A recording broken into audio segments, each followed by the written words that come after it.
Well, my friends, I have a confession to make. I hid my pregnancy from the internet.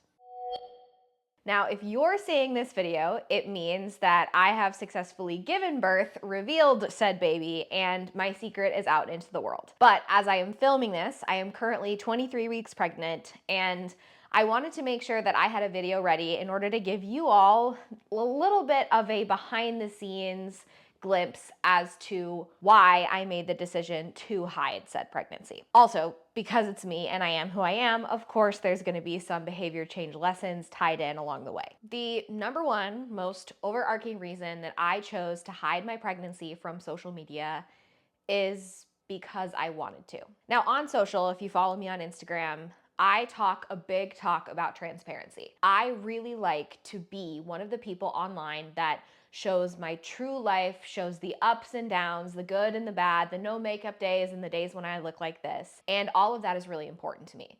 So when I started thinking about getting pregnant and I started thinking about what I wanted my pregnancy to be like, I was kind of surprised that there was this desire within me to keep it private.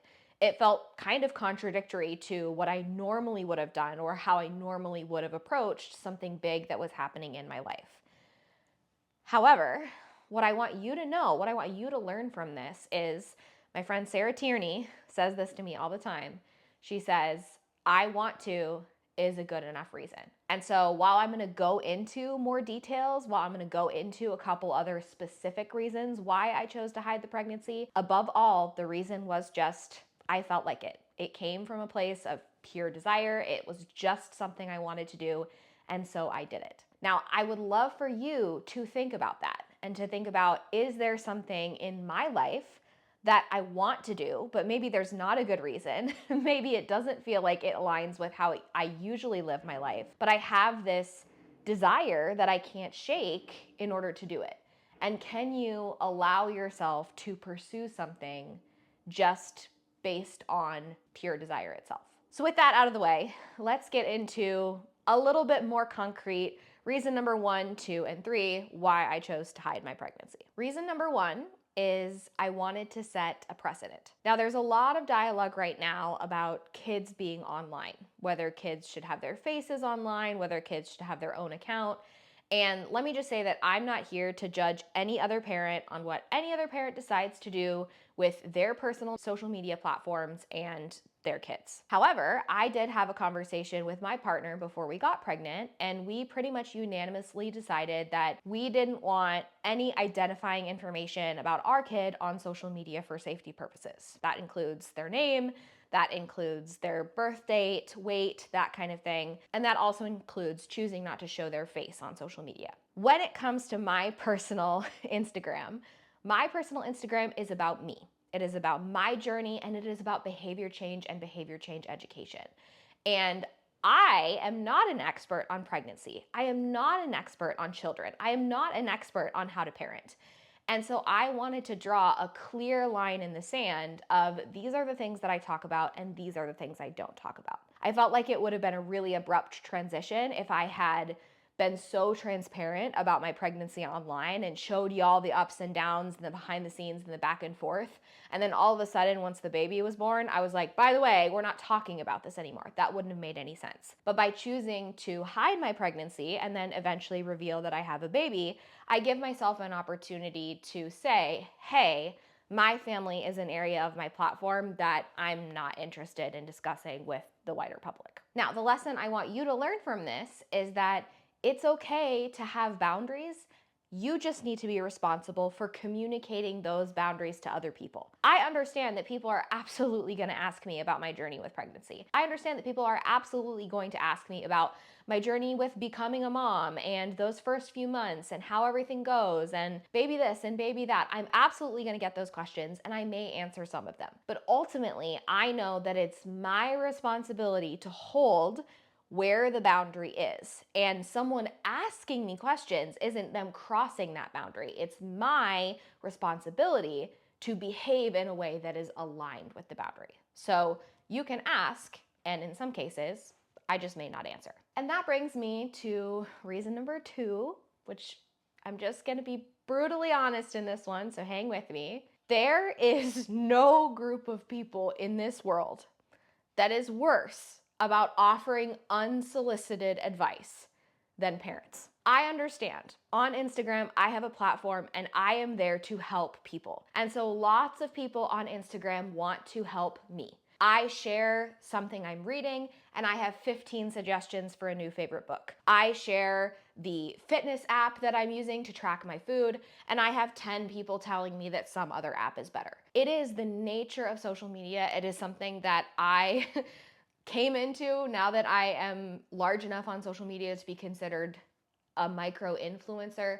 That is part of the game I'm playing, and I understand that. However, I knew that if I revealed my pregnancy on the internet, I was going to get a slew of advice from all of the parents in my community on what I should be doing and how I should handle first trimester, and have you tried this method, and this thing works, and I talked to my doctor about this. And while it comes from a genuine place, I want you to ask yourself, is the advice I'm giving actually helping this person, or is it just making me feel good in the moment? Because quite honestly, I am not going to take unsolicited advice from someone random online that I've never met. You all may see my life. You see glimpses of my day. You see pieces of what I'm working through, and you put it together and you feel like you know me, and I totally understand that. That's part of social media parasocial relationships. However, I don't know you, which we're going to get into in point number 3.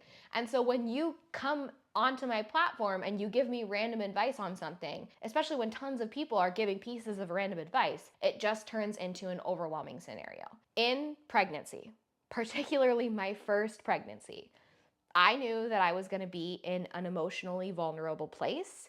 And ahead of time, I thought about how it would feel to get that unsolicited advice. I thought about what might be difficult about that. I thought about the obstacles that might create for me. And ultimately, I just decided that it was better to not tell anybody at all so I could have privacy and space and take advice from the people that I'm really close to during that time. Your behavior change lesson here is that when you're going into a big life event, maybe it's even just a big project, maybe it's a change at work, it really helps to think ahead and identify the things that could possibly go wrong. A really great tool for this is something called mental contrasting. In mental contrasting, you're going to use an acronym, WOOP, WOOP, which stands for wish, outcome, obstacle, plan. Wish is, how do I want this to go? I thought about how I wanted my pregnancy to feel.